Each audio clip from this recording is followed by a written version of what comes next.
You can watch the number in your account go up and still feel like you're one bad month away from losing everything. That's not really about math. That's your second house, the part of your chart that decides whether you feel like you're actually allowed to keep what you have or whether you're just borrowing it until it gets taken back. And until that belief gets named, no amount in any account is ever going to be the number that finally makes the alarm stop ringing. Here's how it hides.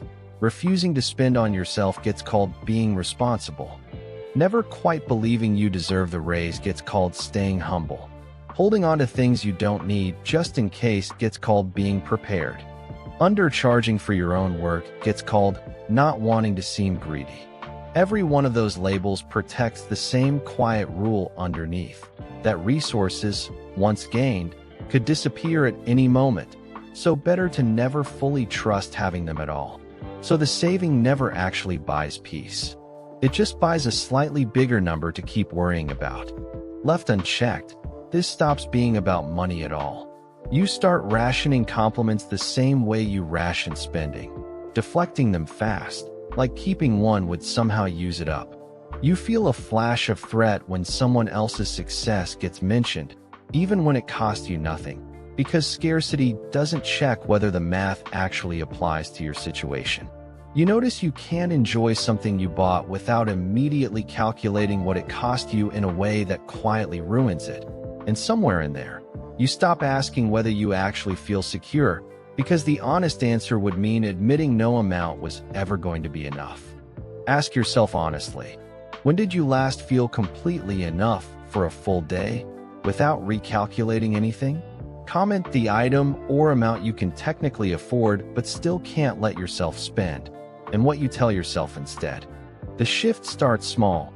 Pick one thing today that you can genuinely afford, and let yourself have it without a justification attached. No, I earned it. No mental spreadsheet running in the background. Just notice the alarm that goes off the second you don't explain the purchase to yourself. That alarm is rarely about the actual amount. It's the older fear that having enough was never allowed to be permanent. Then try the harder version. Say out loud, to yourself or someone else, I have enough, with no hedge attached. No for now. No knock on wood. Let the sentence sit there uncorrected, even though it feels like tempting something to prove it right. A man I'll call Marcus had a solid income and still panicked over a $12 coffee, running a silent calculation every single time. Asked where the number came from, he described counting coins on a kitchen table as a kid, watching his mother decide what wouldn't get bought that week. He'd never once done that math as an adult. The $12 had nothing to do with his actual account balance. It was still that kitchen table, running the same equation, decades after it stopped being true.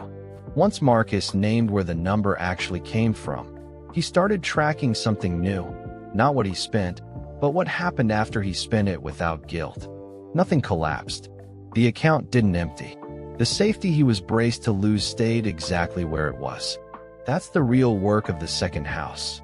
Not becoming careless with money, just finally checking whether the fear was protecting an actual risk or just an old kitchen table that finished its math a long time ago. If you just recognized a number that never quite feels like enough no matter how high it climbs, like this video, comment the item you're still saving for, even though you could actually afford it today. This is Shadow Work, the series that names what your chart is protecting you from, not just what it predicts. Subscribe if today's episode made you question a scarcity you've been calling caution.